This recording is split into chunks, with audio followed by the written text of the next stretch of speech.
రీసెంట్‌గా మా ఫ్రెండ్స్ కొంతమంది కొన్ని లైఫ్ ఇన్సూరెన్స్ పాలిసీస్ తీసుకున్నారు. సో, నాకు కూడా సజెస్ట్ చేశారు. అంటే ఏంటంటే నేను విన్నది ఒక 12 ఇయర్స్ ప్రీమియం కడితే ఎవ్రీ ఇయర్. ఫర్ సపోజ్ ఒక 1,00,000 కట్టారనుకుందాం ఎవ్రీ ఇయర్. హ్మ్. 13థ్ ఇయర్ నుంచి మనం ఎంతైతే ప్రీమియం కట్టామో లైఫ్ టైమ్ మనకి ఎవ్రీ ఇయర్ ఒక 1,00,000 అనేది మనకి వస్తదనేది ప్లాన్ అదే. సో, ఇది వినడానికి కొంచెం సేఫ్ అండ్ సెక్యూర్డ్‌గా ఉంది. గ్యారంటీడ్ స్కీమ్ లాగా అనిపిస్తుంది. గ్యారంటీడ్.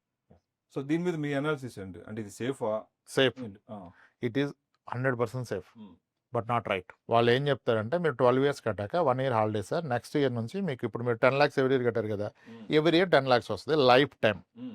లేదా దాంట్లో డిఫరెంట్ ఆప్షన్స్. అక్కడ నుంచి ఇంకొక 12 ఏళ్ళు తీసుకొని అయిపోయినాక మీరు కట్టింది వస్తది. సో ఏ విధంగా చూసినా సేఫ్ కనపడుతుంది. ఇంకా దాన్ని ఎలా పిచ్ చేస్తున్నారంటే సార్ ఇప్పుడు చూడండి మీకు బ్యాంక్‌లో వచ్చేది 6-7% వడ్డీ. ఇక్కడ మీరు గనక 12 సంవత్సరాల్లో సంవత్సరానికి ఒక 5 లక్షల చొప్పున 60 లక్షలు కడితే 60 లక్షల మీద 9% కదా సార్ మీకు వచ్చేది అంటున్నారు. Which is 5 lakhs per year. అవును.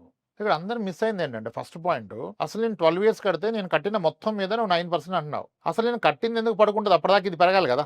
నేను రికరింగ్ డిపాజిట్ చేసినా ఒక 6% పెరిగితే నేను కట్టిన 12 లక్షలు కాస్త పెరిగి నాకు 18 లక్షలు 15 లక్షలు అవ్వాలి. దాని మీద ఇవ్వాలి కదా నువ్వు 9%. నేను కట్టిన దాని మీద 9 అంటావేంటి? నేను 12 ఇయర్స్ కట్టింది ఏమైంది?